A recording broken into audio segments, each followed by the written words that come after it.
I'm Jeff Gedman with American Purpose. And what a pleasure, Robert Lieber, Bob Lieber, Professor Emeritus, Georgetown University, distinguished scholar, teacher, author of too many books to mention. But today, the matter at hand is Bob's brand new book. Today is the pub date, Indispensable Nation, American Foreign Policy in a Turbulent World. We're going to invite Bob to make comments about his new book, and then we'll take questions. I'll call on people, read from chat, and invite you to speak if you wish to speak. Bob, welcome. I think it's a terrific read. It's the prose is just clear as the day is long. As you say in the acknowledgments, not everybody, even your closest friends and colleagues, will agree with everything. You write with a point of view, but I think you're careful and you're fair-minded, and you start, I'm not going to read chapter by chapter, but you start with a chapter called What Went Wrong. And then in the course of things, you talk about alternatives to American leadership. You talk about the problem of leadership. You have a chapter on President Obama and President Trump. And right from the get-go, Bob, you stake out territory. You say that by indispensable nation, you're not talking about global indiscriminate interventionism. You say America doesn't have to be the world's policeman, but what are the alternatives on the world stage? And what do those who take a different view of things offer? The restrainers, the realists, the offshore balancers.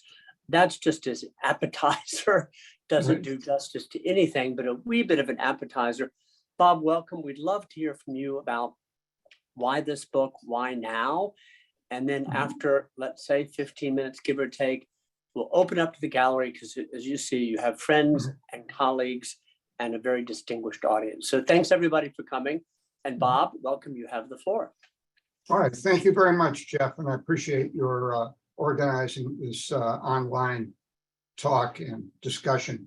I wrote the book because I think that in recent years, especially after the quagmires in Afghanistan and Iraq, and the passage of generations, there was altogether too much talk, which was embraced an illusion that the U.S. could essentially withdraw from an active, deeply engaged role in world affairs, that according to the not only the academic realists, but to the new right, the new nationalist right, people on the progressive left, and so forth, we would remain happy and secure and almost cost-free, or at least greatly reduce our expenses of being engaged abroad by following their recommendations for things including, for example, withdrawing from NATO, pulling back from Asia and the Middle East, and so forth. The arguments of the people who are proposing those things, and the most fashionable sort of argument now is that of the so-called restrainers. A couple of new think tanks, the Conservative Heritage Institute, suddenly embracing that view, I think are essentially neo-isolationist or worse. And they propose a cost-free alternative, which is, as I've already mentioned, an illusion. The fact is, were the US to really pull back the way people have suggested, the consequences, I think, would be grim. The European Union does not have the capacity to play the kind of role the US does. The UN, because of the fact that it's essentially the heart of it, is the Security Council, in which the 5 permanent members include China and Russia. There's no way the UN can function effectively on the most dangerous and critical issues without agreement among the big 5. And the hopes that either international institutions or the EU or somebody else could do the job are simply not realistic. The pressure for this came, I think, as a result of the argument about so-called long wars. And there's a false dichotomy that on foreign policy questions, either you follow the advice of those such as myself who want the US to be engaged, which means war, or else you pull back demonstrably. I think that's a false dichotomy. Let me take the case of Ukraine, because up to the start of the war in Ukraine, there was really quite very strong talk about, and pressure of this sort. And indeed, Presidents Obama and Trump did do a good deal of retrenchment. In the case of the Ukraine war, Russia's invasion, imagine if the United States had remained as unengaged as we were in 2014, when the Russians essentially seized Crimea and in effect invaded portions of southeastern Ukraine, the Donbas region. There is no way the Europeans would have played the role that some, not all of them, are doing without the US there to symbolize the major position the United States have, its power and its role in helping to resolve collective action problems. So I think it's a striking contrast between 2014, when the Russians essentially invaded as they did against Ukraine, and what has happened in recent months.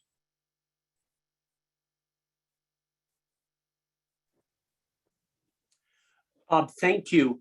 How do you address, Bob, those, you said restrainers, let's use that term, who would, I'm putting myself in that mindset, who would argue that Iraq and Afghanistan had the effect of shaking the confidence of the American people in elites and our ability to achieve outcomes abroad.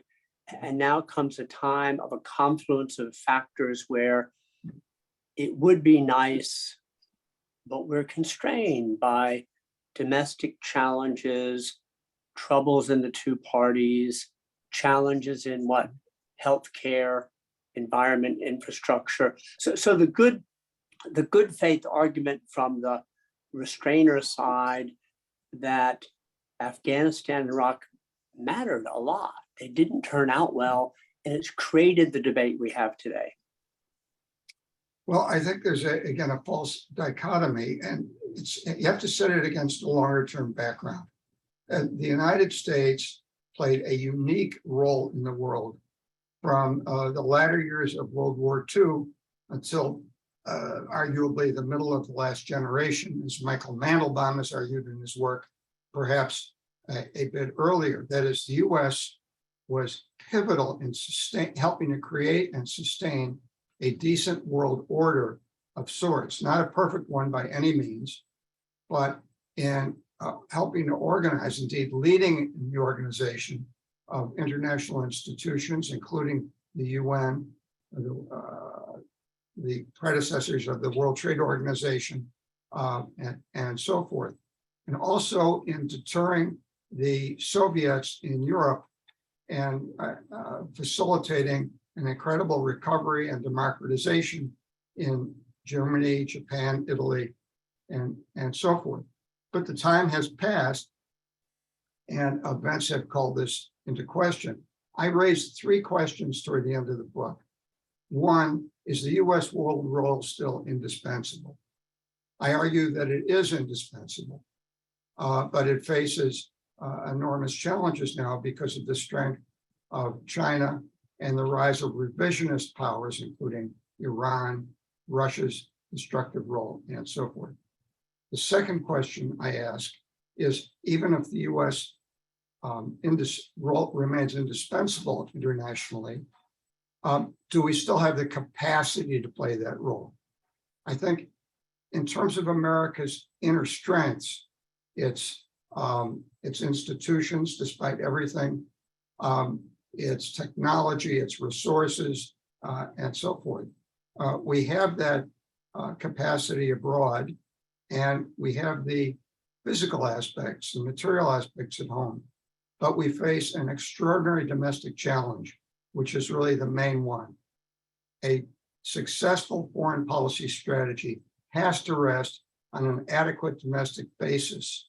And that domestic basis is shaky right now. Jeff noted some of the issues. I'll add political polarization, for instance, economic challenges, and to me, cultural issues, not only the bitter splits between right and left, but also the rise of wokeness and the indoctrination of a new generation of young people, especially at elite institutions, in a view of the United States, which is not benign, but malign. If you think that the US is created for the purpose of slavery, as the New York Times 1619 Project argues, although it's been convincingly refuted by the country's leading diplomatic historians. If you think the US is and has been a destructive or negative actor in the world, if you have no confidence or pride in being an American, then it's hard to argue among such people that they ought to support an active, engaged US role. And then I turn to the third question. What happens if the US really does withdraw, really pull back in a meaningful way, as the restrainers, the offshore balancers, people on the hard left and hard right argue? I would argue that the consequences are very grim. The question is not whether you prefer the US created Western liberal world with all its pluses and minuses, but whether you're prepared for the kind of dystopian future that the Chinese regime represents. Xi Jinping's social technology, the way it's being implemented, is a digital age Orwellian 1984. China is predatory in its economic behavior, has violated the rules of the game everywhere it goes, has shown itself aggressive and so forth. And other secondary powers like Russia have violated treaties and written agreements at will, throwing Iran and others. And the absence, or at least vastly reduced engagement of the US would be nasty. You can advocate restraint and withdrawal, but there should be no illusion about the likely consequences over periods of years. So, Bob, thank you. You all, I'm going to interrupt for a moment for a important commercial message. The book is called Indispensable Nation. I purchased the Kindle version and read it on my iPad, so I cannot hold it up to the screen. Does anybody have? There we go, Professor Lieber. Thank you. One does that. I wish I had a hard copy in hand. Thank you, Bob. And it's Yale University Press, and today is the pub date. I'm going to ask one more directly from the book and then open it up to the gallery. We run these as a tight 45 minutes, hard stop, but I know there are a lot of questions and we'll have a good, robust round. Bob, the chapter on leadership and President Obama and President Trump, how are those two paired at the same time and place? And what are you going after in that chapter? I know it seems improbable in a way, and both of them did things in policy terms that had positive aspects, but both of them overall favored retrenchment. Think in the case of Obama, not only in supporting reduced defense budgets, but in his so-called red line fiasco in Syria. In 2012, after the Syrians were thought to be preparing or even had used chemical weapons, Obama threatened that that better not happen, that even if they began preparing, this would cross a red line. Well, the implications of the great power saying this is a red line are, I think, obvious. A year later, when the Syrian regime used chemical weapons to kill over 1,000 people in a suburb of Damascus, the president, in this case Obama, first threatened that he would do something and then backed off, and got ultimately an agreement for the Syrians to reduce or eliminate their chemical weapons possession and facilities. That proved to be a false hope. But around the world, the inability or unwillingness of Obama to enforce his red line, at least with demonstrated, say, strikes by missiles aimed at Syrian chemical weapons facilities, for instance, led to I think, a general consensus among America's adversaries that the US was pulling back and they could become more risk acceptant abroad rather than worrying that if they threatened Taiwan, invaded Ukraine, increased their amount of subversion and terrorism in the Middle East, in the case of Iran, that they could worry less about what the US might do. In Trump's case, he did browbeat the Europeans into increasing their military spending, which in my view is a good thing. But he did take a tougher stance against China and Russia in some instances, but those stances were ambiguous and often contradictory. And what was disturbing is that on the one hand, he disparaged quite explicitly the leaders of most of our allies in Europe and so forth. And he seemingly embraced with positive words the North Korean leader and leaders in Russia and China and so forth.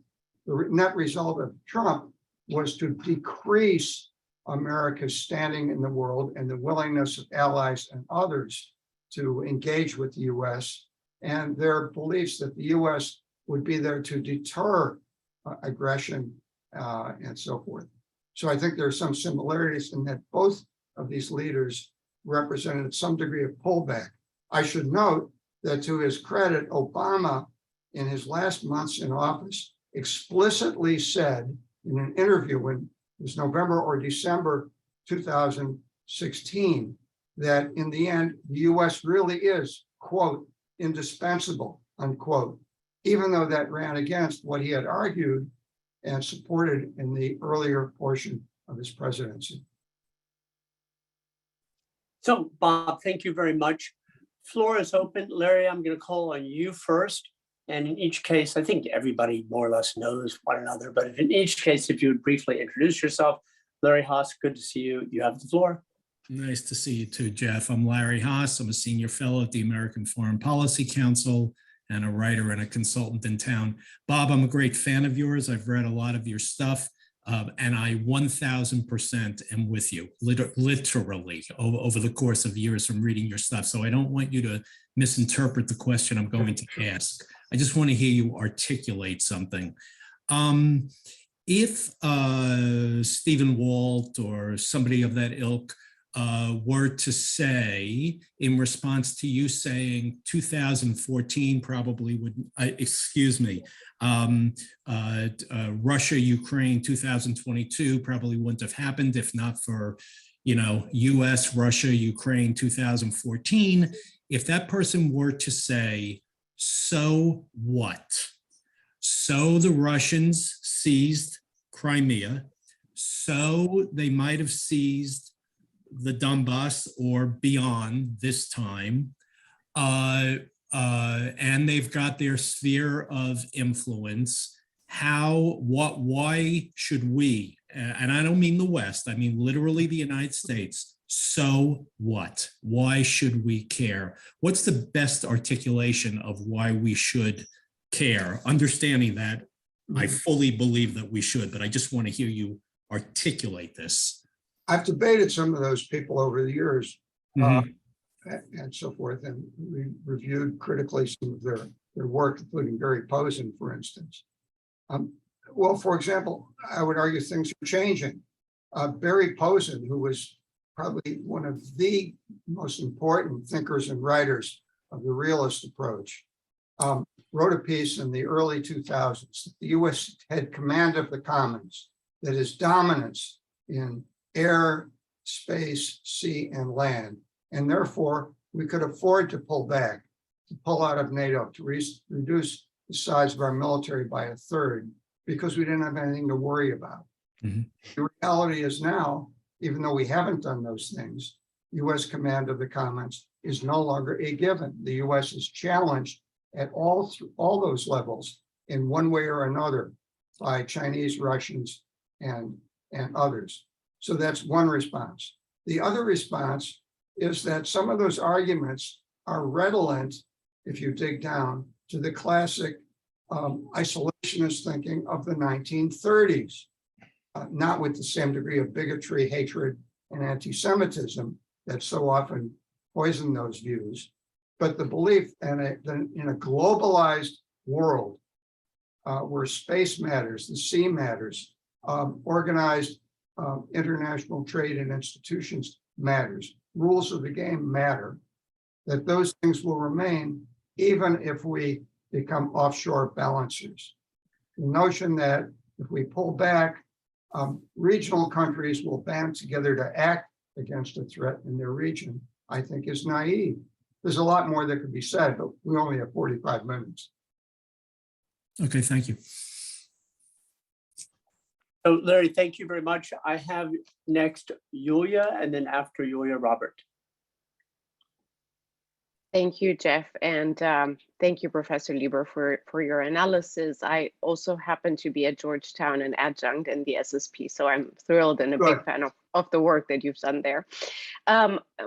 You made, with your book and also now in this circle, a very clear as well as eloquent argument for the policies, the commonality in policies of restraint between Trump and Obama. And I want to ask you if you can elaborate a little bit on the frame that you're looking in somewhat of early days, but in the context of the Ukraine war, at this administration, which my frame of analysis, and I'd love to for you to correct me if I'm wrong, is what the Biden administration has been projecting over the last 6 and 7 months has been strategic ambiguity, often informed by fear of escalation, where we have the debacle. You know, we moved from 5 kilometers range for the Ukrainians to 80, and Biden wrote himself an op-ed why it shouldn't be a longer range because of escalation. So how can you help me and us make sense of the frame you're looking at for the Biden administration in this context? Because we all know that China is watching, and in my understanding, the policies that inform the Biden administration are key beyond hard security matters, are key in terms of projection of where American power now lies, whether it is one of restraint, of ambiguity, or assuming more of a leadership role. Thank you. Thanks for the question, Yulia. Let me also add that there was an implication there about the security studies program at Georgetown. Let me note that the director of that program for the past 4 years, who's now stepped down and is on sabbatical, was my son, Professor Lieber. I know. I've had the privilege of working with him. Thank you. Okay. There's a good answer to your question. The fact is, what matters critically is the U.S. ability to provide deterrence, defense, and reassurance. By doing so, it actually can lessen the risks of conflict and war rather than increase them. Essentially, it's what the US did in Europe in the years after World War II, and especially after NATO was created in 1949. I can't claim exactly that the Russians invaded first the southeastern Ukraine and so forth in 2014 and now 2022, because they because of the lack of action by Obama and so forth, or that the Chinese are increasingly threatening Taiwan for those reasons, and so forth. But it seems to me that a more robust American engagement would have made revisionist powers, and I especially have in mind Russia, China, and Iran, less willing to take risks.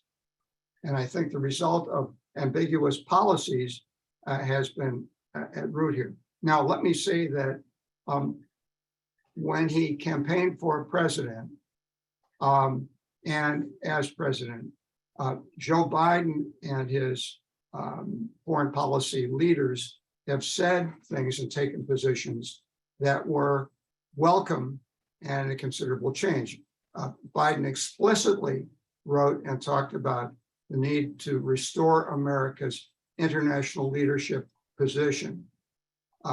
And that's important. He also has taken steps that have been constructive, but it's often been 2 steps forward, 1 step back. The defense or support for Ukraine was ambiguous and involved strategic uncertainty. I think the willingness to provide Ukraine with support, not only including weapons, but intelligence, logistics, and so forth, and in effect, political support is critical, but that at the start, it was far more grudging than it needed to be, and that's changed. So Obama is, not Obama, Biden has done a good deal of the right thing in foreign policy, but I would argue it would have been desirable had he been more forward-leaning than he has been. So, pardon me, thank you both. And we're going to turn to Robert, and after Robert, I have Ari in line. Robert, you have the floor. Yes, thank you.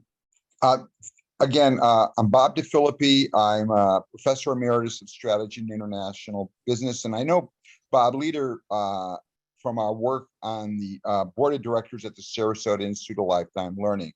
Good to see you, Bob. Good to see you. My question was provoked when I read last night about Erdogan indicating to Putin that he should withdraw from Crimea and install land back to. Yes?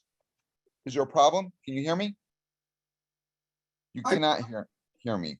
No, we hear you. Okay, good.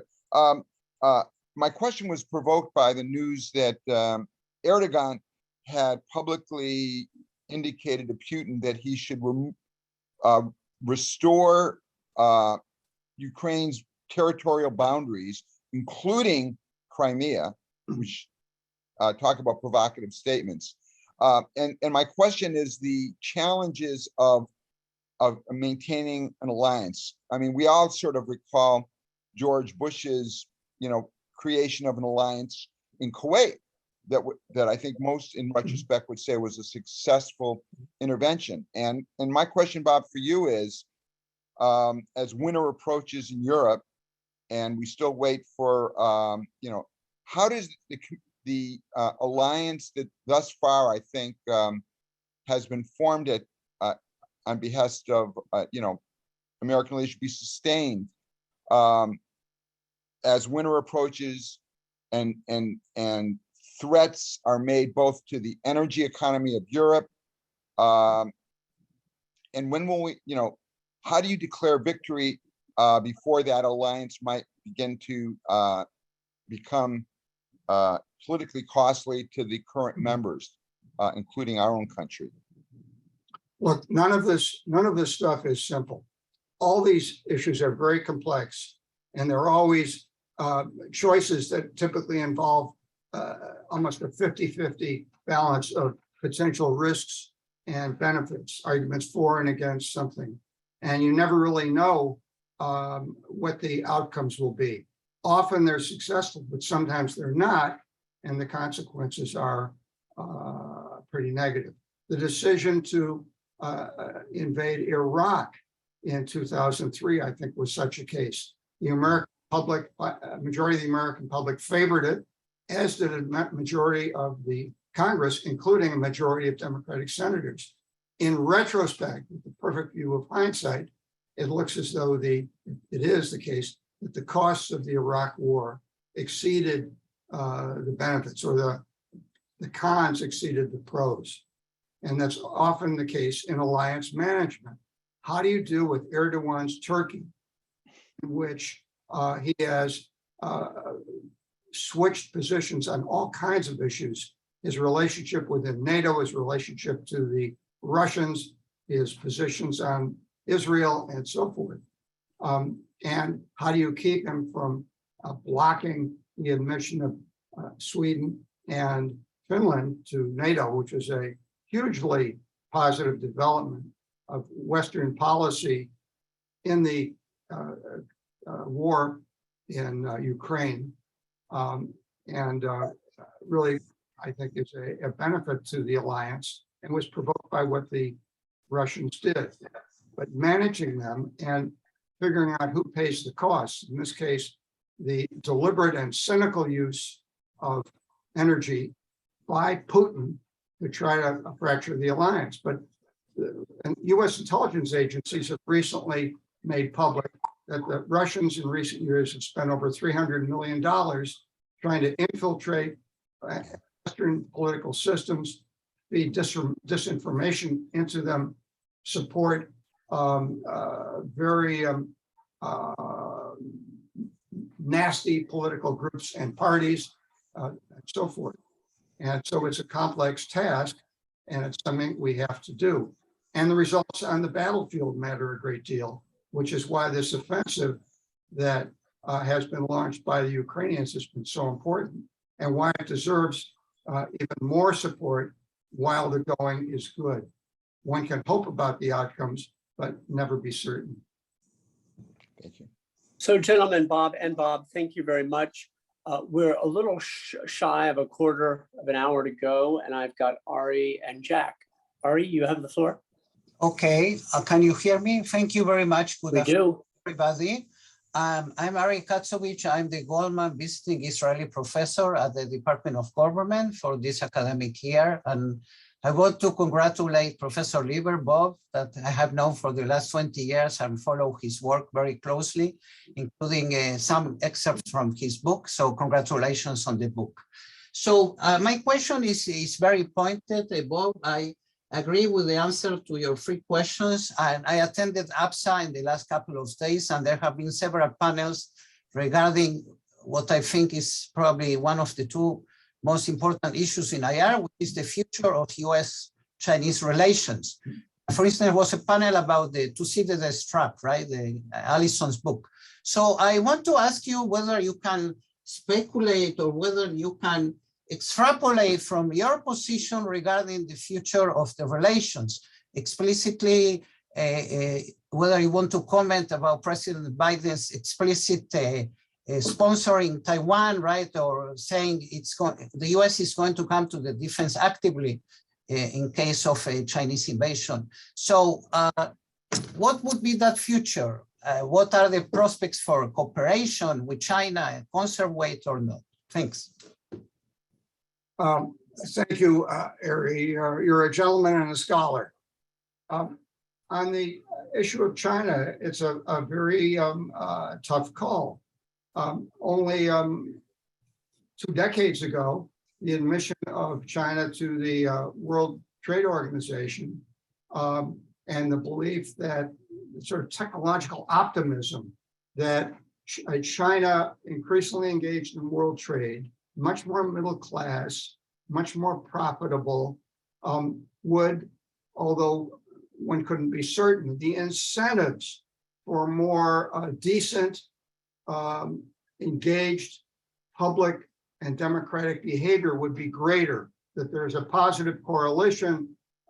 Economists and political scientists have argued over the last 3/4 of a century between GDP per capita and the propensity to have a country be a democracy, even a liberal democracy. It's not determinative. The more careful authors have pointed out there's a correlation, but not causation. but nonetheless, there was a great deal of optimism about China. Obviously, that's changed greatly. China has, in effect, not played by the rules of the game. It didn't do so in trade, where its behavior was predatory and mercantilist and broke the rules. And it's doing so by threatening all of its neighbors in one way or another. I'm also mindful of the great geostrategist Michael Howard, the late Michael Howard, who, describing containment in the US role, described the US role not only as deterrence and defense, but one of reassurance. And the point is, I'm arguing that a more active US role will tend to create a propensity for our adversaries and others to be more restrained in their behavior and less inclined to take major risks, for example, invading Taiwan and so forth. It's not a law of nature, but it could help. It's not a certainty, but it could help. Ideally, China under revised leadership could be a constructive player in the world order, as was hoped 2 decades ago.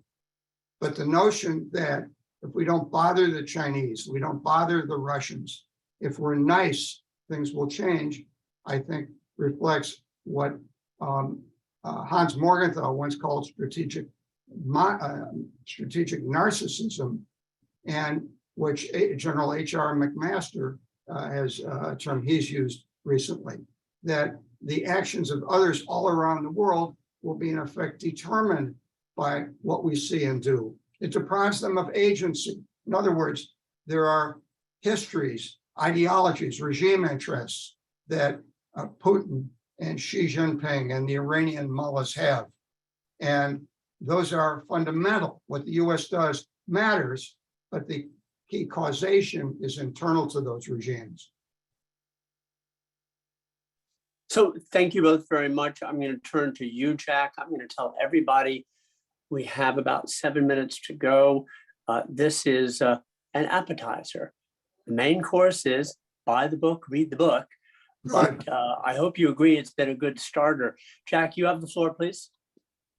Hey, Bob, it's good to see you again. I wanted to bring up another colleague of yours from Georgetown by the name of Charlie Kupchan.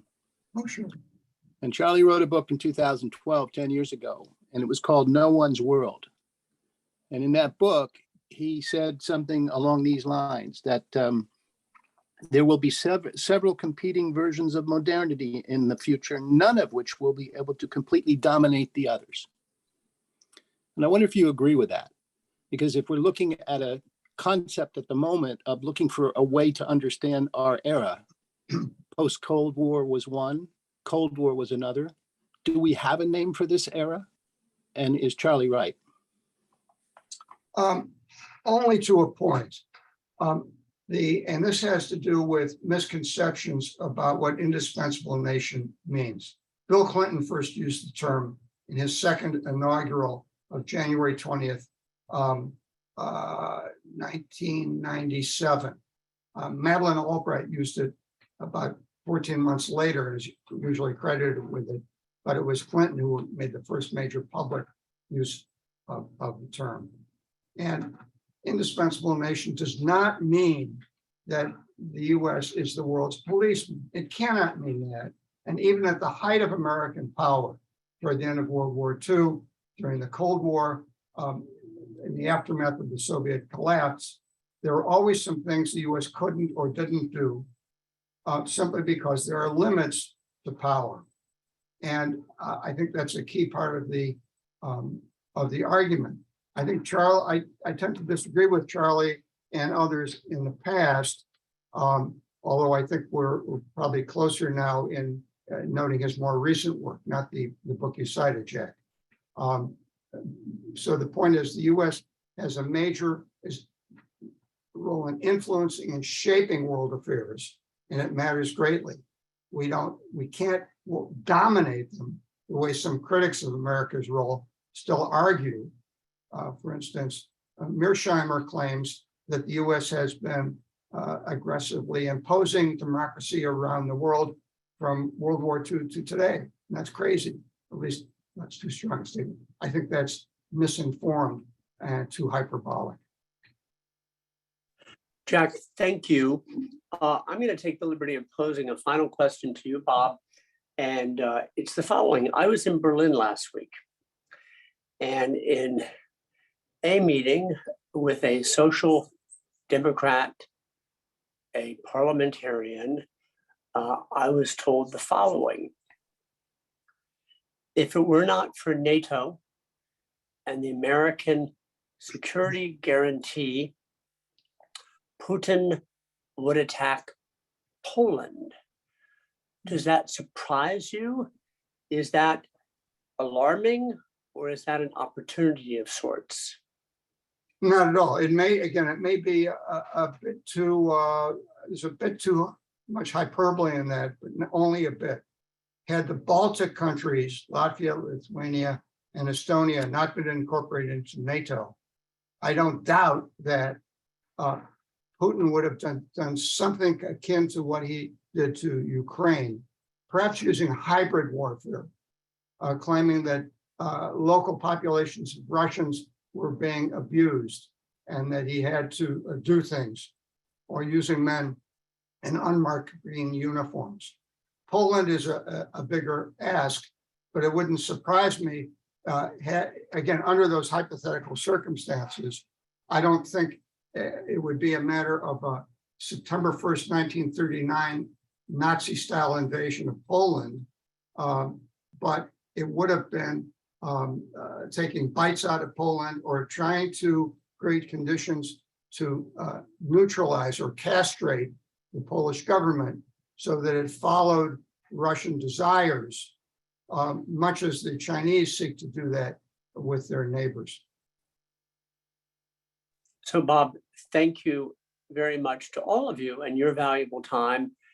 Thanks for joining today. The book is called Indispensable Nation, Yale University Press. It's available today, hard copy, Kindle. If you're in a position to do so and you're inclined, I'm going to invite you to turn your camera on. If it's off, just greet and say hi before we adjourn. It's so strange still meeting virtually instead of in person. And Bob Lieber, warmest congratulations.